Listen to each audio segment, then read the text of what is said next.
La lame entre sans bruit. Seule une poussée courte et humide, et l'homme s'effondre au sol. Tel était le travail de l'épée romaine que les anciens appelaient le glaive. Sur le champ de bataille, elle ne scintillait pas au soleil, comme les lames des barbares. Elle ne coupait pas, mais poignardait, rapidement, précisément et inhumainement.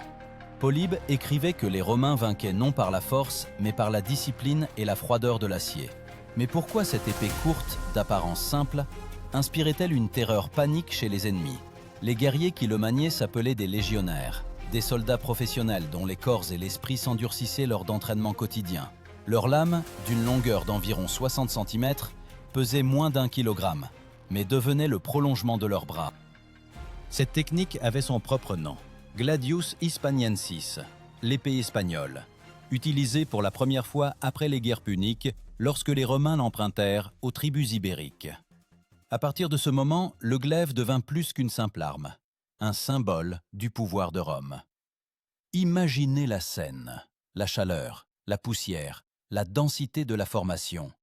Les légionnaires se tiennent épaule contre épaule, leurs énormes boucliers sont imbriqués, et à travers les fentes étroites, ils portent des coups tels une machine à coudre de chair et de fer. Chaque pas est affûté, chaque expiration est au rythme de la marche. Dans cette mécanique, il n'y a ni colère ni peur, seulement un calcul froid. Une tactique où les émotions sont remplacées par l'automatisme. Une telle formation s'appelait une manipule, une unité de combat de 200 soldats agissant comme un seul corps. Elle était commandée par un centurion, un guerrier expérimenté ayant participé à des dizaines de campagnes. C'est le centurion qui enseignait à la recrue qu'une frappe de taille est une erreur. Elle expose le corps, tandis qu'une estocade achève le combat. Dans l'armée romaine, la technique de l'estocade était considérée comme un art, car elle exigeait un esprit froid et non la fureur. Tite-Live écrivait qu'après la bataille de Cannes, où plus de 70 000 Romains périrent, ce fut le glaive qui devint le symbole du renouveau de la discipline. L'Empire comprit, seule la précision et le système pouvaient vaincre le chaos. Les archéologues trouvent des lames sur lesquelles sont gravés les noms des propriétaires et des marques de bataille, comme si chaque épée avait eu son propre destin. Cette lame n'était pas seulement du fer. Elle devint le nerf de Rome, courte, tranchante et implacable. Son acier se taisait, mais parlait pour toute une civilisation. Et lorsqu'elle étincela pour la première fois au soleil, le monde antique comprit, ici commence une ère où la vie humaine se mesure à la longueur de la lame. Mais pour comprendre pourquoi cette épée devint l'arme principale de l'Empire et comment elle changea la nature même de la guerre, il faut regarder là où tout a commencé, dans les camps où les Romains transformaient des gens ordinaires en machines de combat. Le camp militaire romain sentait le fer, la fumée et la sueur. Dans cette odeur résidait toute la logique de l'Empire. Ici, on forgeait non seulement des épées, mais aussi le caractère. Chaque matin commençait par un cri de commandement, suivi d'une marche de 20 000, sous le poids des armures, du bouclier, des armes et des provisions. Près de 40 kg par homme. Les Romains appelaient cela l'exercitatio, un entraînement quotidien. Polybe notait: la discipline du légionnaire commençait avec la fatigue, car seule la fatigue fait d'un combattant un véritable soldat. Les guerriers s'entraînaient avec des épées en bois, qui étaient 2 fois plus lourdes que les véritables glaives. Leur but n'était pas de découper l'ennemi, mais de frapper avec plus de précision. Et c'est ici qu'apparaît le terme qui définissait tout, la disciplina. Ce n'était pas seulement de la discipline, mais un ordre sacré où chaque mouvement était soumis au rythme. À Rome, la discipline n'était pas une méthode, mais une foi. Pour toute infraction, le fouet, la honte, l'exil. Pour l'excellence, le respect et le droit de se tenir en première ligne. Imaginez, des centaines de corps se meuvent en synchronie, soulevant la poussière, tel le souffle d'un être vivant. Un pas, une inspiration. Un coup, une expiration.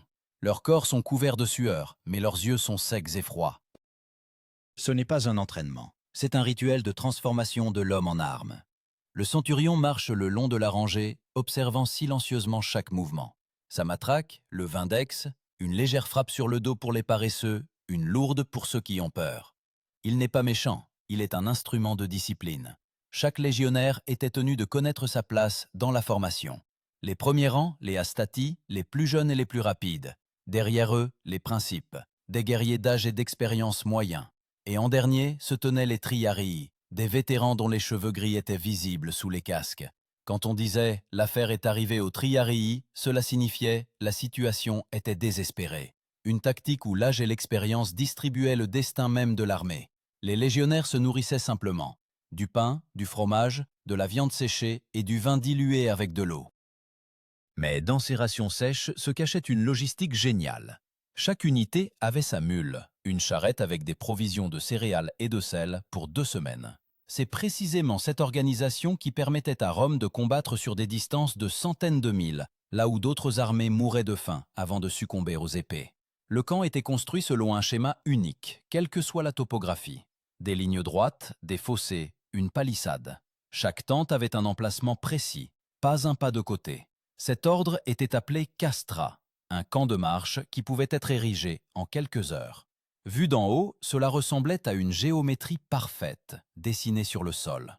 Et chaque fois que les ennemis voyaient comment les Romains érigeaient l'ordre à partir du chaos, ils comprenaient, la bataille était déjà perdue. Les armuriers forgeaient les glaives selon des mesures strictes. Une lame de 2 pieds de long, à double tranchant, avec une pointe étroite. Son poids, environ 700 grammes. Le centre de gravité était décalé vers la poignée, afin que la frappe soit plus précise. Des découvertes archéologiques à Pompéi montrent que même des siècles plus tard, cette norme n'avait presque pas changé. L'épée n'était pas un objet de fierté, mais un instrument, tout comme une pelle ou un casque.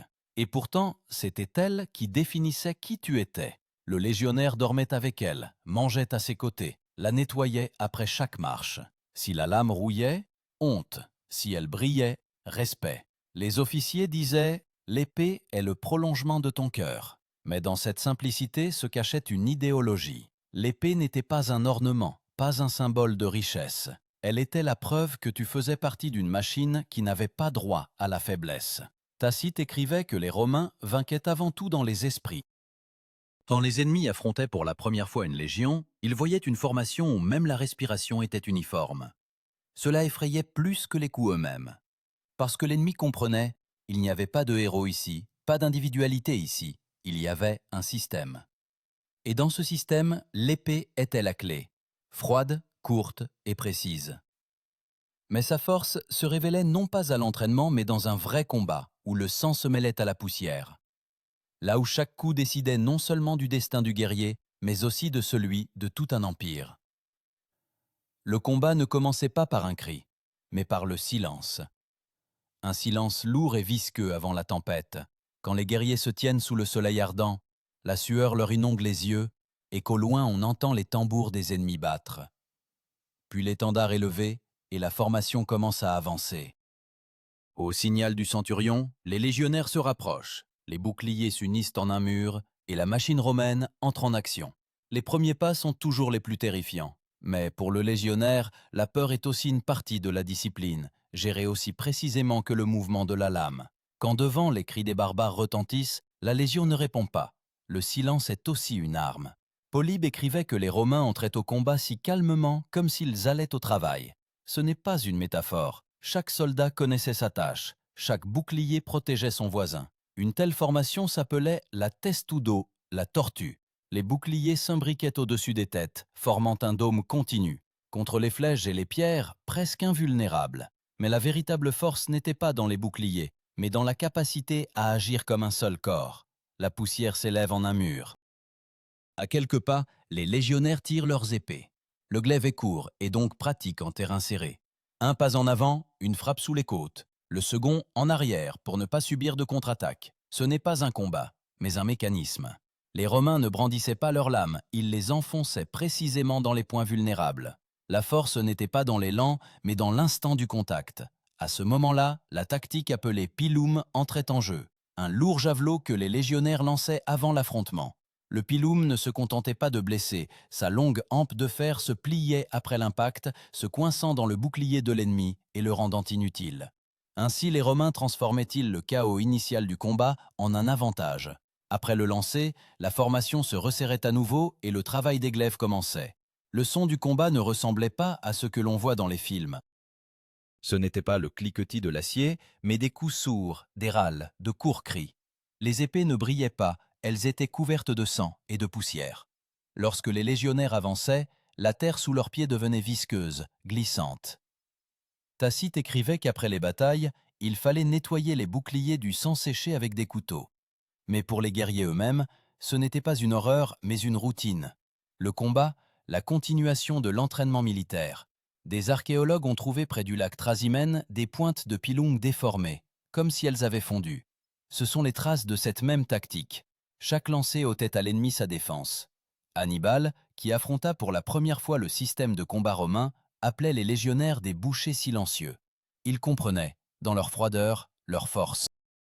Lorsque la formation entrait en contact avec l'ennemi, le centurion donnait l'ordre non pas par la voix, mais par un geste. Un cri pouvait être étouffé, mais la matraque levée signifiait une seule chose, frapper. Chaque combattant connaissait le moment. C'était là l'essence de la tactique romaine, un accord sans parole. Les historiens modernes comparent ce principe à la synchronisation d'un orchestre où chacun connaît sa note. Seulement ici, la musique était faite de sons de mort. Vers midi, le soleil brûlait insupportablement. Le sang coagulait rapidement sur le bronze, se transformant en une croûte noire. Les ennemis reculaient, mais les légionnaires ne les poursuivaient pas sans ordre. L'armée romaine ne perdait jamais sa formation, même dans la victoire.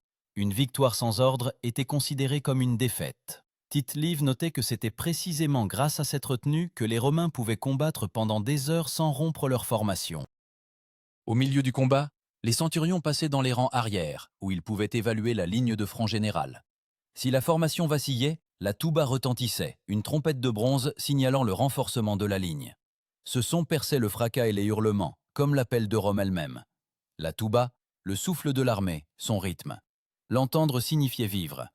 Vers le soir, le combat s'apaisait. Les légionnaires ramassaient les trophées, comptaient les morts, vérifiaient leurs armes. Aucune épée ne devait être perdue. La perte d'un glaive équivalait à la désertion. Pour cela, la mort. Mais de tels cas étaient presque inexistants. Les guerriers savaient, leur lame, leur nom, leur mémoire, leur honneur. Et pourtant, derrière cette froide précision se cachait un prix. Chaque coup laissait une trace non seulement sur le corps de l'ennemi, mais aussi sur l'âme du guerrier. La discipline romaine ne permettait pas d'en parler. Mais quand, dans le silence de la nuit, le camp s'apaisait, et que seuls les forgerons réparaient les lames, chacun comprenait. Cette épée était redoutable, non seulement pour les ennemis, mais aussi pour ceux qui la maniaient. Ainsi naissait la force qui apporta à Rome la domination sur le continent. Mais la force exige toujours un sacrifice. Et bientôt, l'Empire paiera pour son efficacité impitoyable, avec le sang de ses propres soldats.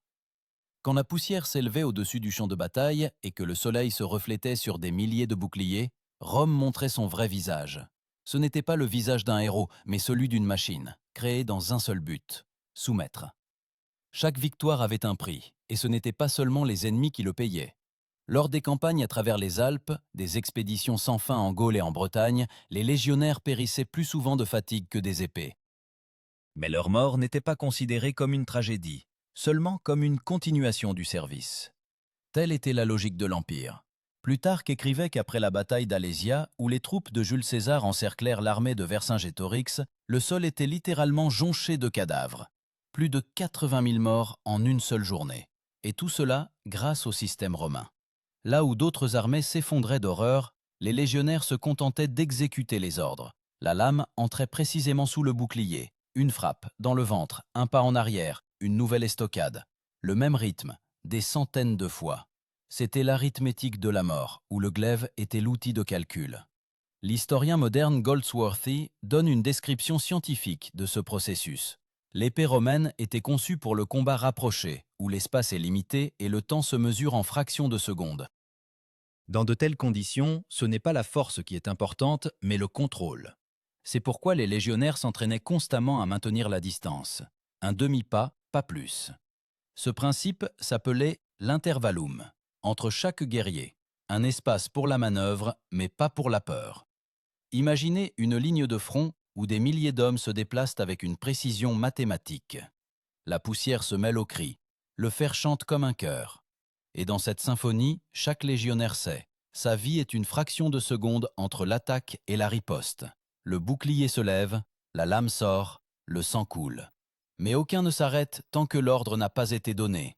Même si un camarade tombe à côté, la formation ne se brise pas. L'armée romaine reposait sur 3 mots, ordo, disciplina, virtus. Ordre, entraînement, bravoure.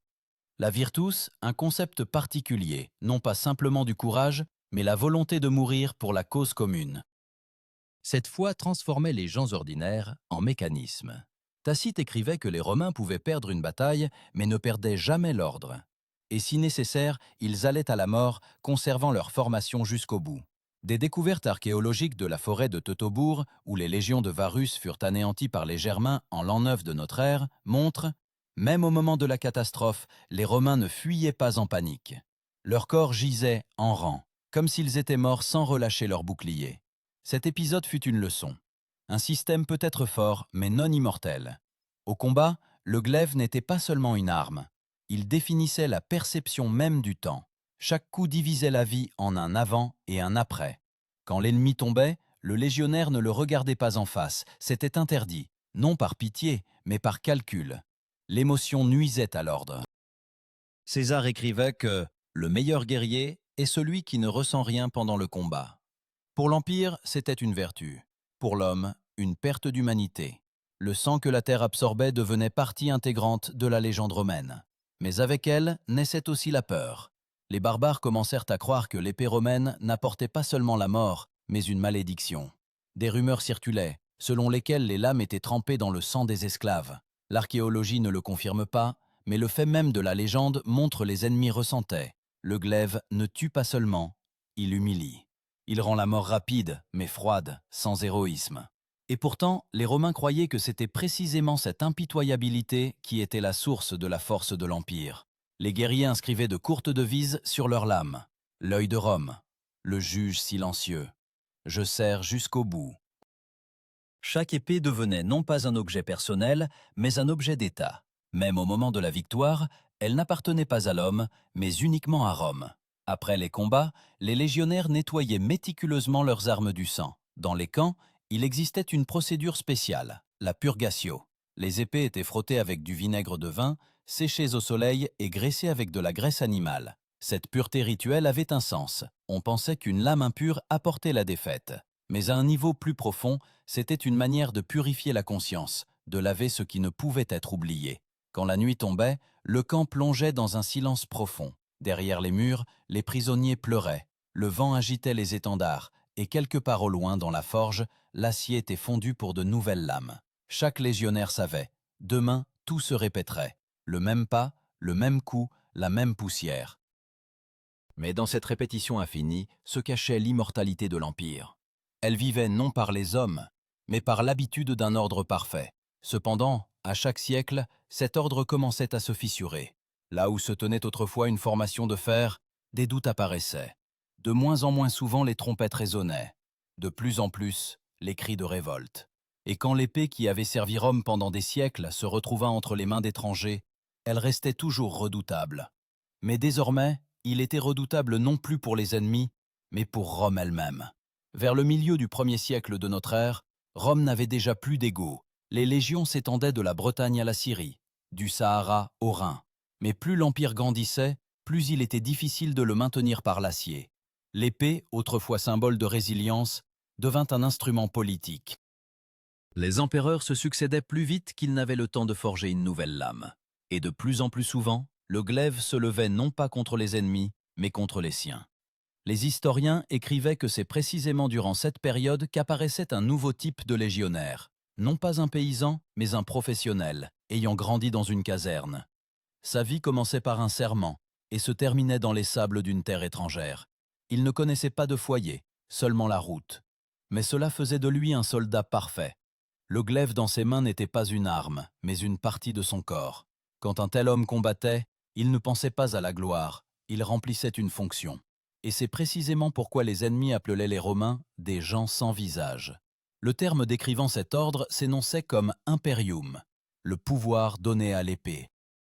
Ce n'était pas simplement une force politique, mais un droit sacré de châtier et de pardonner. Le symbole de ce pouvoir était le licteur avec un faisceau de verge et une hache, les faisceaux.